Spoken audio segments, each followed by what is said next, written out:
couple things here, guys.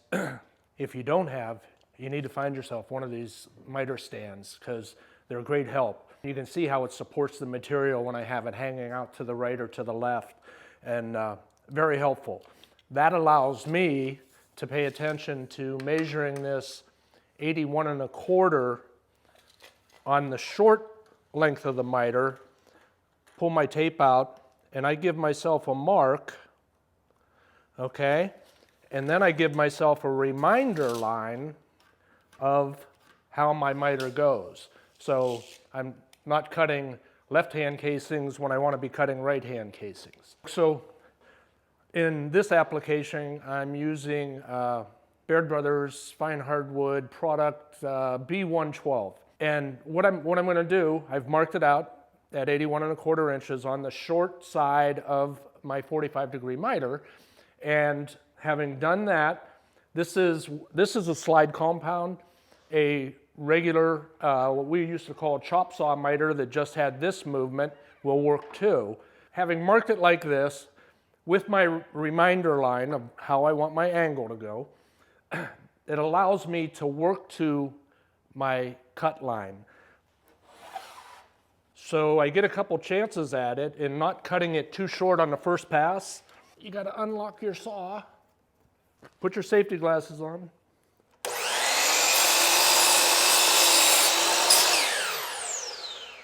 So if you folks can see this, I was a little long on my cut from my mark, but that's good.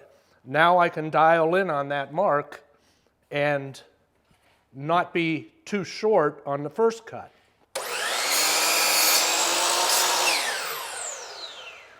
I'm getting closer. I just inch it forward.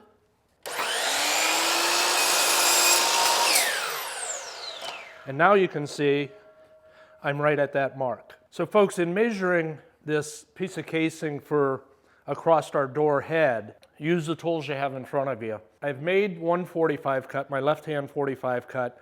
Now I have to measure to my 24 1/2 inch inside the short side of the miter. So it's hard to attach your tape to that little point.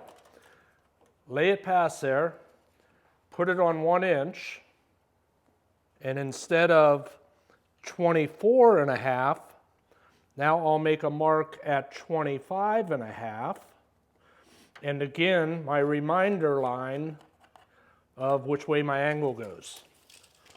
And in the end, if I hold that, I have a 24 1/2 inch overall on my inside miter. Switch the miter saw from 45 degree that way to the preset 45 over here, lock it in, and again, same thing.